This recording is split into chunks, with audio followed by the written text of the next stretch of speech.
ఒక గూడుకలు లేకుండా చేస్తున్నారు. ఇంకా మేము మా కష్టాలు ఇంకెవరికైనా చెప్పుకోవాలి. ఎవరికి చెప్పినా మేము చూస్తాం అంటే మాకు ఎవరు అసలు ఇది చేస్తుంది. ఇప్పుడు మేము రోడ్డు మీద వచ్చి ఉన్నాము, మాకు ఎవరు అసలు దిక్కు దివారం ఎవరు ఇంత నష్టపోయినాము, మాకు ఎవరు ఇస్తారు ఈ నష్టాన్ని? ఎవరు కొడుతారు? కష్టజీవులు మీద కష్టం చేసుకుని బతుకుతామంటే ఉన్నాయి పోయినాయి, ఉంచుకునే పోయినాయి, అన్ని పోయినాయి. మాకు ఇంకేంటి దిక్కు చెప్పండి మీరే. మాకు చాలా నష్టాలు జరిగింది. మా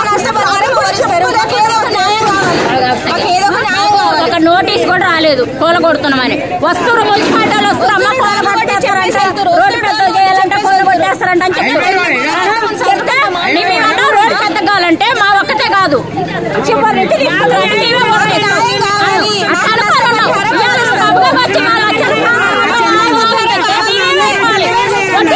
వ్యాపారాలు చేసుకుంటాం.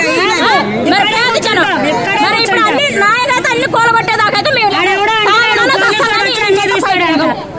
నుంచి ఇంద్రమ్మ కాలనీ నుంచి రోడ్ ఎంతైతే తీసేస్తారో మరి ఏ ఇల్లు అయితే కూలగొట్టారో ఆ లెక్క ప్రకారం ఇక్కడ నుంచి శ్రీమతి స్కూల్ దాకా తీసేయాలని మేము విన్నపించుకోవాలన్నా. అది మాకు అది ఒక న్యాయం చేయండి అన్నారు. ఏ న్యాయం జరగట్లేదు. కావాలన్నారు రోడ్డు అటువైపు కూడా అంతే కావాలి. ఇంకొకటి ఇక్కడ కూడా ఒకరికొకరుగా చూడొద్దు, అందరూ ఒక్కటే. మేము అలాగే వాళ్ళ మనసులో మేము కూడా అన్నది ఉంటుంది. మాకు కూడా అర్థమవుతుంది ప్రాబ్లం. కాబట్టి అటువైపు ఎలాగో ఇటువైపు అలాగే ఉండాలి. ఇటు ఎంత వెడల్పు తీసుకుని అటువైపు కూడా అంతే వెడల్పు తీయాలి. ఇటువైపు తీసేసి అటువైపు ఉంచుతామంటే మాత్రం మేము ఒప్పుకోము.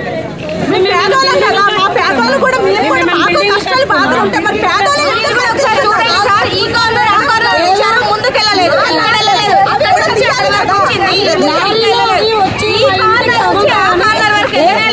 మేము రక్షణ కోసం ఎవరికి ప్రాబ్లం చేయడం కాదు. ఇప్పుడు మా ఇంటికి వాళ్ళు వస్తారా? రోడ్డు కింద దాకా తీసుకెళ్ళండి, శ్రీమతి స్కూల్ దాకా కొట్టేయాలండి. రోడ్డు ఆ రోడ్డు సాల్వ్ అయ్యేదాకా మేము ఏం చేయలేము.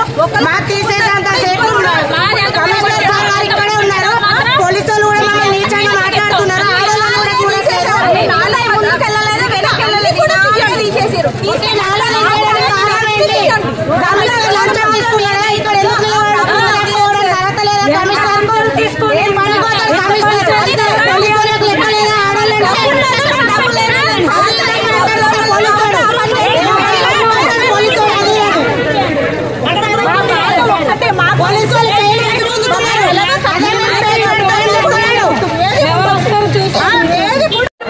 మీకు సంబంధం లేదు.